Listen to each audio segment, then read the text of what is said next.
অনুষ্ঠান বাড়ির মতন আলু ভাজা আজকে বানিয়েছি। তো রেসিপিটা তোমাদের দিলাম, দেখে নিও যদি ভালো লাগে। হ্যালো এভরিওয়ান, আজকে বানাবো হচ্ছে বিয়ে বাড়িতে যে অনুষ্ঠান বাড়িতে যে আলু ভাজা দেয়, ডাল দিয়ে খেতে আমরা ভালোবাসি, সেই আলু ভাজা। এটা আমি নতুন আলু নিয়েছি, নতুন আলু দিয়েই এটা ভালো হয়। এই যে দেখো, এরকম করে আমি কেটে নিয়েছি, আমি হাতে কেটেছি।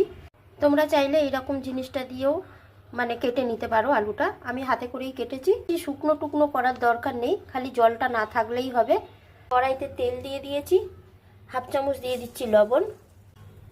এটা ছাঁকা তেলে ভাজতে হবে। দেখো আমি অল্প অল্প করে দিয়ে ভেজে নেব।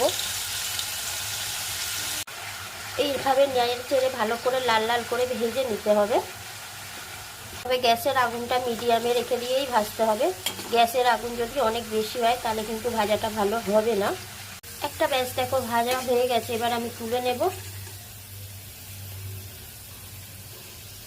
আবারও আমি কিছুটা দিয়ে দিলাম।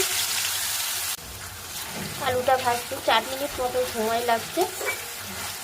লাল লাল করে ভালো করে ভেজে নিতে হবে। এই যে দেখো কিছুটা ভাজা হয়ে গেছে। আলুগুলো দেখো ভাজা হয়ে গেছে। আলুগুলো যাতে অনেকক্ষণ মচমচে থাকে তার জন্য এই তেলটার মধ্যেই হাফ চামচ আমি দিয়ে দিচ্ছি কর্নফ্লাওয়ার। এবার আমি আলুগুলো সব দিয়ে দেবো আর একবার ভালো করে ভেজে নেব। সব আলু আমি একসাথে দিয়ে দিচ্ছি। ভালো করে নাড়াচাড়া করে নিয়েছি কর্নফ্লাওয়ারের তেলটাতে। এবার আমি তুলে নেব ভালো করে তেল থেকে। কিছুটা বাদাম আমি ভেজে নিচ্ছি। অনুষ্ঠান বাড়ির মতন দেখো আলু ভাজা কিন্তু আমার একদম রেডি। দেখো আওয়াজ শুনে বুঝতেই পারছো কতটা মুচমুচে হয়েছে। তোমাদের ভেঙে দেখাই।